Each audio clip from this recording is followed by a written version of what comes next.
Lapit mga kaibigan at makinig kayo. Ako'y may dala-dalang balita galing sa bayan ko. Nais kong ipamahagi ang mga kwento at mga pangyayari na gaganap sa lupang pinangako.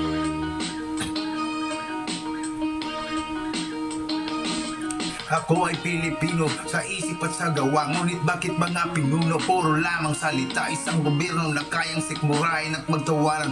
May pamilyang kumakain na kulang sa 2 bisis sa isang araw. Minsan wala man lang panlugaw, bakit ganito kababaw? Isang pagkain nilalangaw ang dadamputin at kakainin ng batang gutom. Alam na ba ng mga husgado at lahat ng hukom na may mas masahol pa sa hatol na kamatayan? Yan ay ikay maging mahirap sa sariling bayan. Mga bata na dapat ginaway maglaro, bagkus ay agos ng pawis at pagbanat ang buto upang kumita ng ilang pirasong pisong mandungis kayo sa kamay at paa na manhid sa matulis. Hindi manhika ang hawak ng kanyang mumunting braso, bagkus isang taong gulang niyang kapatid at may baso sa harapan. Nagbabakas sa kaning, lagyang Maria pamili ng tinapay na panglaman ng tiyan. Mga pinunong bagong mamatay at magkasakit sa sarap ng buhay. Sa akin kayo makinig. Duol nga kaigsuunan, paminaw ka mo. Doon ako'y dalang mga balita gikan sa bayan ko. Gusto kong maipahibalo ang mga istorya na nagagahita mo sa balwagsaan nato.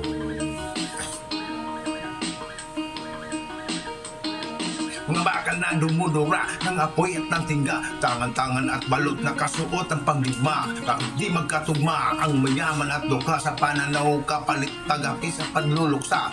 Pari-parihong sundalo, musliman o kristyano, ilan man ang masawi, di mo alam kung sinong panalo. Walang panalo dahil sa huli tayo ang talo.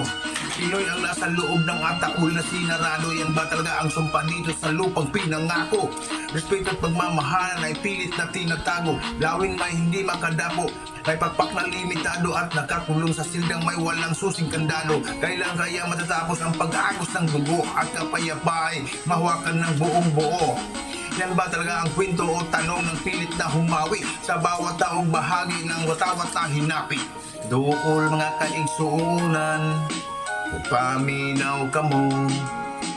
Doon ako'y dalang mga balita ikan sa bago ako. Gusto kong maipahibalo ang mga istorya na nagagahita mo sa balwagsaan nato.